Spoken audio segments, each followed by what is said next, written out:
संजय वाघुले यांच्या नेतृत्वाखाली भाजपकडून ठाण्यात विजयोत्सव, दिल्लीतील विजयाबद्दल कार्यकर्त्यांकडून आनंद। दिल्ली विधानसभा निवडणुकीत भाजपाने बहुमताने मिळवल्यावर ठाणे शहर जिल्हा भाजपचे अध्यक्ष संजय वाघुले यांच्या नेतृत्वाखाली भाजपाने वर्तकनगर विभागीय कार्यालयाबाहेर विजयी जल्लोष केला।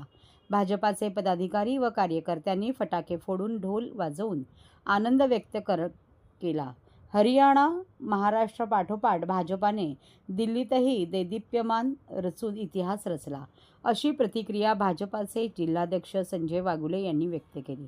भाजपाचे जिल्हाध्यक्ष संजय वाघुले यांच्या नेतृत्वाखाली वर्तकनगर येथे विजयोत्सवात भाजपाचे पदाधिकारी, विविध प्रकोष्ठेचे प्रमुख, मंडल पदाधिकारी आणि प्रमुख कार्यकर्ते सहभागी झाले होते। पंतप्रधान नरेंद्र मोदी यांचे अद्वितीय नेतृत्व, भाजपाची संघटनात्मक रणनीती आणि पक्षाचे देशभर राबवलेल्या लोककल्याणकारी धोरणांमुळे हा विजय झाला। दिल्लीतील जनतेने विकास, सुशासन आणि राष्ट्रहिताला सर्वोच्च ठेवून पंतप्रधान नरेंद्र मोदीजी यांच्या नेतृत्वावर आपला अढळ विश्वास व्यक्त केला, अशी प्रतिक्रिया संजय वाघुले यांनी व्यक्त केली।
दिल्ली हे जरी छोटं राज्य असलं आणि दिल्लीमध्ये भारतीय जनता पार्टीचे 7 खासदार आहेत। दिल्ली विधानसभेच्या 70 सीट होत्या आणि त्या ठिकाणी भारतीय जनता पार्टीला सकाळपासून जी मतमोजणी चालू होती त्याच्यामध्ये दिल्ली विधानसभेमध्ये त्या ठिकाणी पूर्ण बहुमत प्राप्त झालंय।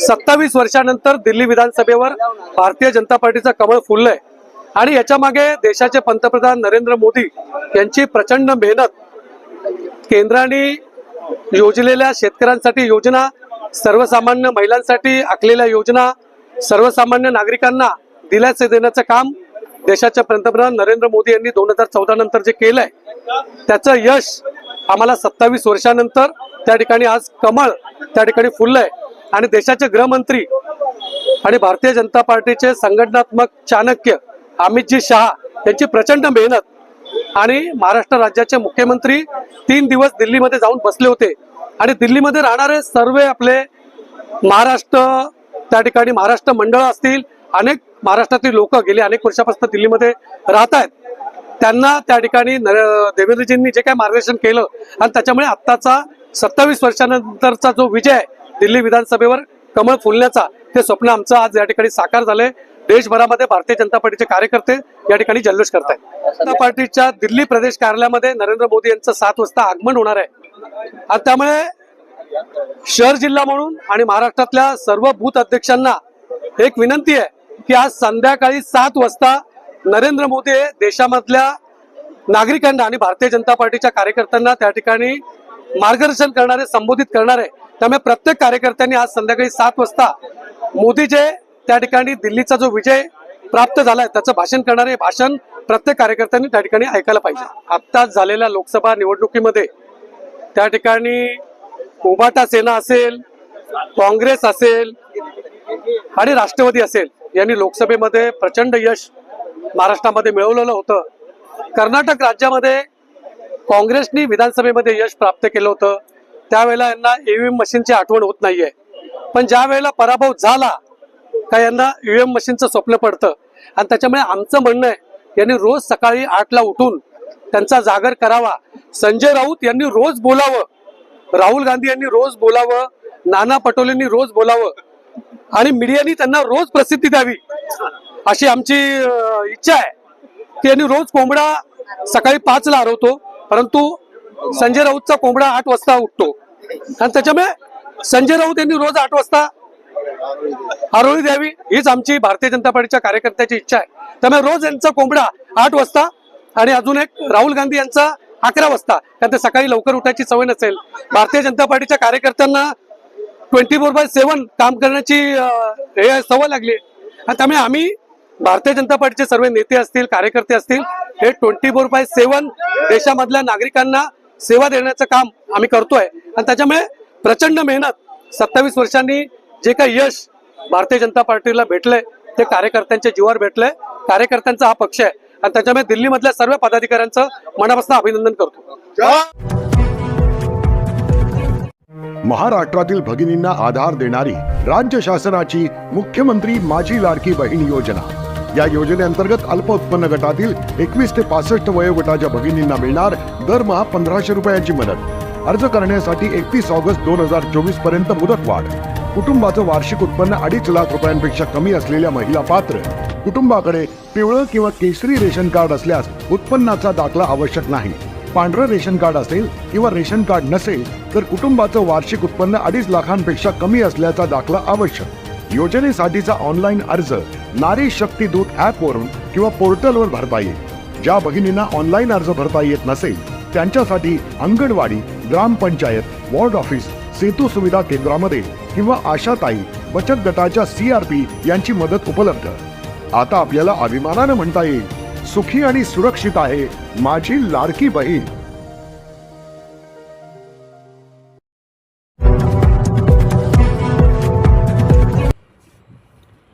क्रेडाई MCHI प्रदर्शनातील पहिल्या 2 दिवसात हजारो नागरिकांचा प्रतिसाद.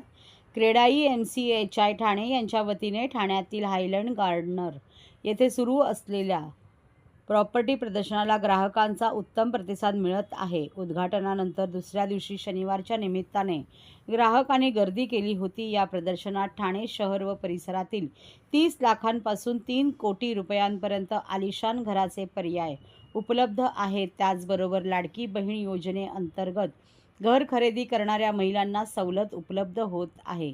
एकाच छताखाली घर खरेदीबरोबरच प्रदर्शनात विविध बँकांची दालने, इंटिरियर डेकोरेटर, ठाण्याबाहेर बंगले व प्लॉट यांचे घरासंबंधी आवश्यक बाबींमध्ये मार्गदर्शन उपलब्ध होत आहे, अशी माहिती क्रेडाई MCHI ठाणेचे अध्यक्ष जितेंद्र मेहता यांनी दिली.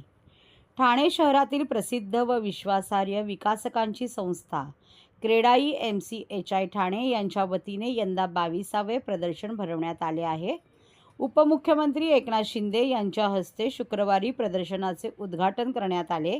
या प्रदर्शनाला परिवहन मंत्री प्रताप सरनाईक, महापालिका आयुक्त सौरभ राव, जिल्हाधिकारी अशोक शिंगारे, MMRDAचे अतिरिक्त आयुक्त अश्विन मुदल यांच्यासह वरिष्ठ अधिकारी व MCHIचे पदाधिकारी उपस्थित होते. उद्घाटनाच्या कार्यक्रमात ठाणे शहराचा झालेला विकास व भविष्यातील विकासावर प्रकाश करण्यात आला. ठाणे शहराचा 2055 पर्यंतचा पाणी आराखडा तयार झाला आहे. पुढील 2 वर्षात 200 दशलक्ष लिटर वाढीव पाणीपुरवठा होणार असल्यामुळे पाणी टंचाई संपुष्टात येईल. त्याचबरोबर मेट्रोचे काम पुढील वर्षी पूर्ण होणार असल्यामुळे घोडबंदर रोडवरील कोंडीतून दिलासा मिळणार असल्याची माहिती देण्यात आली. भविष्यात ठाणे हे देशातील आघाडीचे शहर होईल असा विश्वासही व्यक्त करण्यात आला. क्रेडाई MCHIच्या प्रदर्शनात परवडणाऱ्या 30 लाख रुपयांच्या घरांचा समावेश करण्यात आला आहे. या घराबरोबरच बंगले व प्लॉट्सचीही विक्री होत आहे.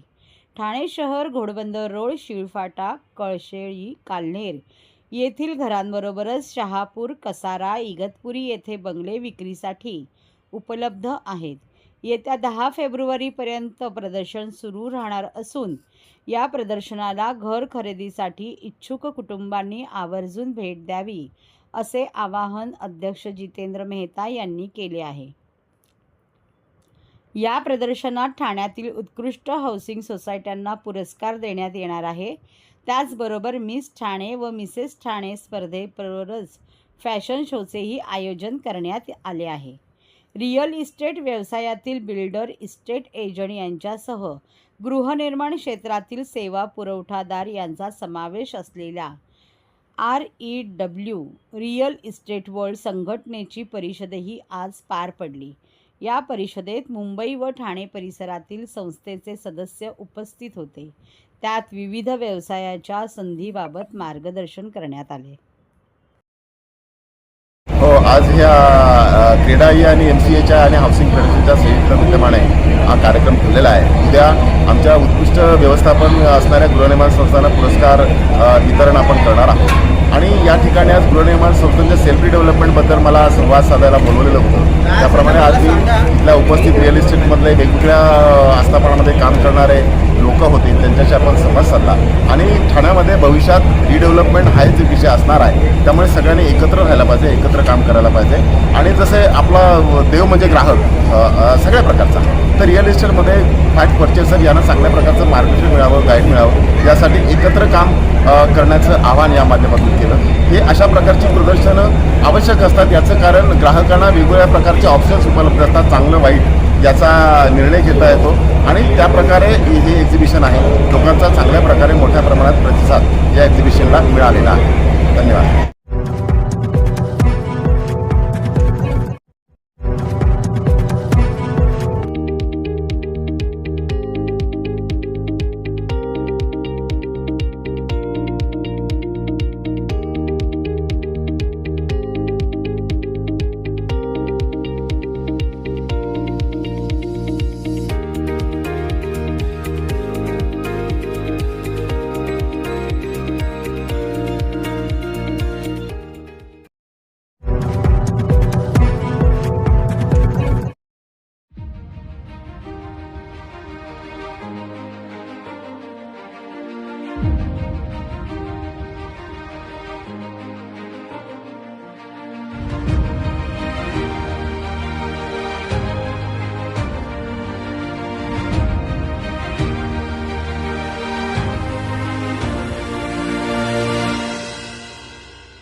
शनिवारी ठाणे महानगरपालिका क्षेत्रात करण्यात आली सर्वंकष स्वच्छता.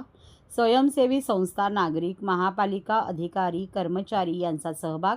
रस्ते आणि सार्वजनिक शौचालय यांच्या स्वच्छतेला प्राधान्य. उपमुख्यमंत्री एकनाथ शिंदे यांच्या संकल्पनेनुसार ठाणे महापालिका क्षेत्रात शनिवारी सर्वंकष स्वच्छता मोहिमेचे आयोजन करण्यात आले.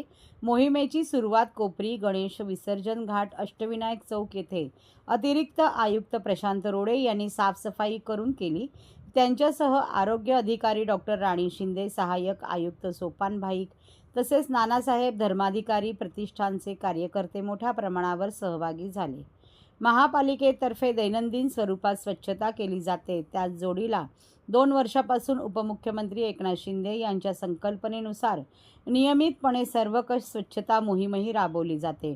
शनिवारी महापालिका आयुक्त सौरवराव यांच्या निर्देशानुसार या मोहिमेचे आयोजन करण्यात आले. त्यात नानासाहेब धर्माधिकारी प्रतिष्ठानच्या स्वयंसेवकांनी मोठ्या प्रमाणात सहभाग घेतला, असे अतिरिक्त आयुक्त प्रशांत रोडे यांनी सांगितले. प्रथम कोपरी येथील अष्टविनायक चौक परिसर, कोपरी गणेश विसर्जन घाट परिसर येथे सर्व कक्ष स्वच्छता करण्यात आली. त्यानंतर अतिरिक्त आयुक्त प्रशांत रोडे यांनी बारा बंगला परिसरात सुरू असलेल्या स्वच्छता मोहिमेत सहभाग घेतला.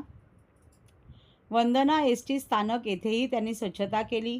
त्याचवेळी ठाणे महापालिका क्षेत्रातील विविध प्रभागांमध्ये उपायुक्त शंकर पाटोळे, आयुक्त दिनेश तायडे यांच्या नेतृत्वात ठिकठिकाणी स्वच्छता मोहीम हाती घेण्यात आली.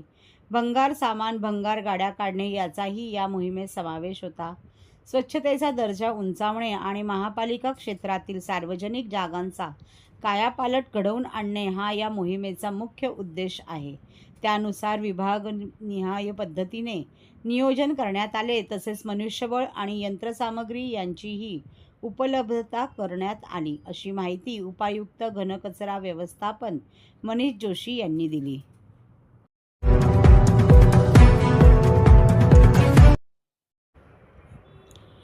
कॉपीमुक्त परीक्षा पार पाडण्यासाठी जिल्हा प्रशासन सज्ज. ठाणे जिल्ह्यातील सन 2024-25 या शैक्षणिक वर्षातील इयत्ता 10वी बोर्ड परीक्षा 21 फेब्रुवारी 2025 व 12वी बोर्ड परीक्षा 11 फेब्रुवारी 2025 रोजी सुरू होणार आहे. जिल्हा प्रशासनामार्फत कॉपीमुक्त परीक्षा पार पाडण्यासाठी प्रयत्न करण्यात येत आहे. तरी विद्यार्थ्यांनी या परीक्षेस सामोरे जाताना कॉपीमुक्त परीक्षा व भयमुक्त परीक्षेस सामोरे जावे, असे आवाहन राज्याचे मुख्य सचिव तथा पालक सचिव ठाणे जिल्हा सुजाता सौनिक व दक्षता समितीचे अध्यक्ष तथा जिल्हाधिकारी अशोक शिंगारे व जिल्हा परिषदेचे मुख्य कार्यकारी अधिकारी रोहन घुगे यांच्या मार्फत करण्यात येत आहे. जिल्ह्यात 10वी करिता 338 परीक्षा केंद्र असून 1,03,718 तर 12वी परीक्षा करिता 197 परीक्षा केंद्र असून 1,21,244 विद्यार्थी परीक्षेस प्रविष्ट होत आहेत. परीक्षा कामकाज 20 परीक्षक केंद्रांमार्फत होणार आहे. शिक्षण विभागाच्या अंतर्गत भरारी पथक व आवश्यकतेप्रमाणे बैठे पथक नियुक्ती करण्यात आली आहे. तसेच तालुका व मनपा स्तरावरून स्वतंत्रपणे भरारी व बैठे पथकांची नियुक्ती करण्यात आली आहे. महसूल विभागाअंतर्गत जिल्हाधिकारी यांच्यामार्फत भरारी पथके नेमण्यात आली आहे.